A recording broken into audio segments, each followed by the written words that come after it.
I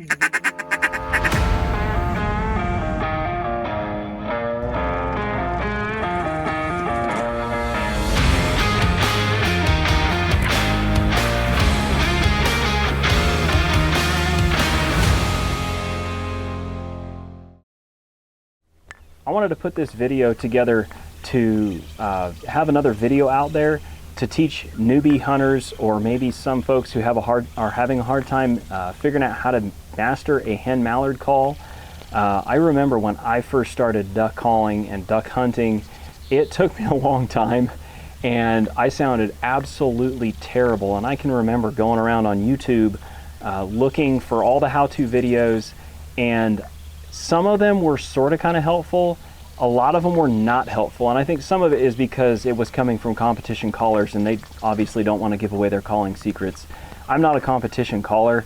I call to kill ducks, and so I'm okay with giving my secrets away. So what I'm hoping to do today is give you some pointers kind of from the ground up on how to blow a duck call to give you the best odds and show you how I do it. There are a bunch of different ways to do it as far as your tongue control and air control, but I just want to show you how I do it and how I've found to get the best and most consistent sound out of a hen mallard call.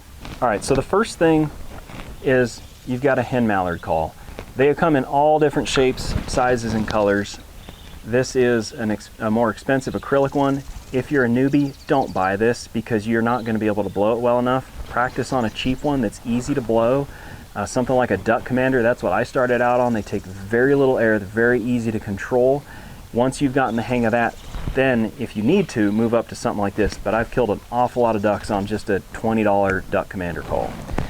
So here's one. That's another hen mallard call. That's another one. Here's a cheap $19.99 whatever from Primo's. I love this call. I use this one for teal. That's a different story. Then I got goose calls. That's another video.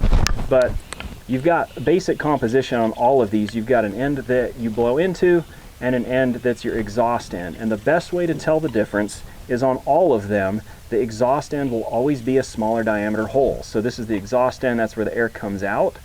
It's much smaller than this end, and plus on this end you can see that there's a reed in there. You can see that there's the soundboard in there.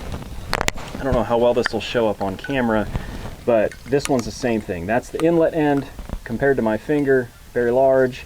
There's the outlet. This one has a little bit of a tapered flare on it, so it does look bigger, but it actually is still very much the same size hole as the other call. The construction of a duck call is the same in all cases. In fact, I'm going to pull this back out.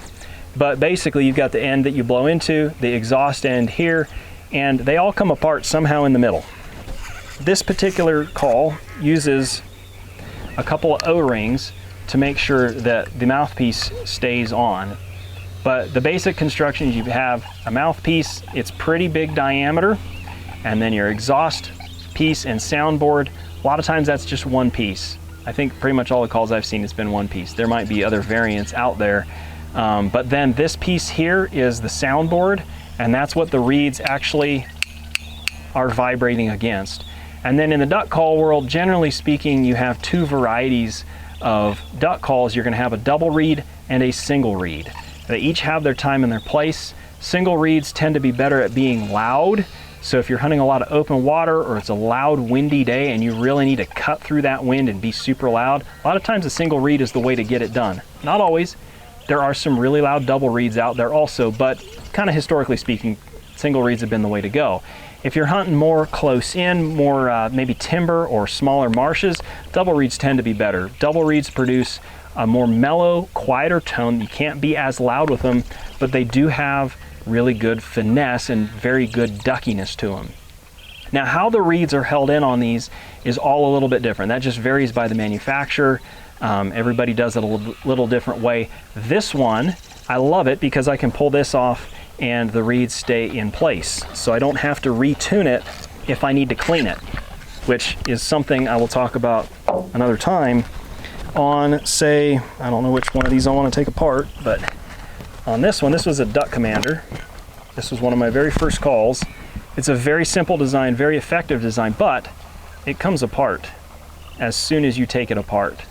So you definitely want to make sure when you have this style call that you have it put together really well so that it doesn't come apart and go kerplunk, because you'll be left with your mouthpiece on your lanyard and everything else will be gone.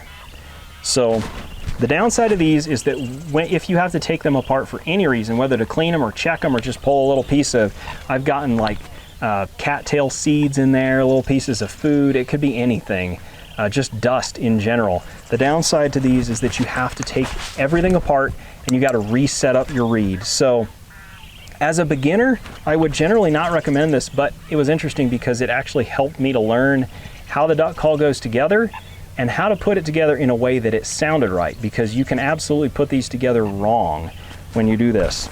Again, a topic for another video. But anyway, push it together. I usually give it a couple pops. When you've got wood like this, be careful you don't hit it too hard, because you can split that and then it'll just fall out anyway. But that's the basic anatomy. This one's exactly the same, except instead of the plastic tone board and bell, it's all wood. I think this is their cut down wood, if I remember right. Now this one is a Primo's one, and it's the same construction, it's just all plastic. I'm Aaron with Roost Marine. Don't forget to like, comment, and subscribe. Check out all our other videos, and I'll see you on the next one.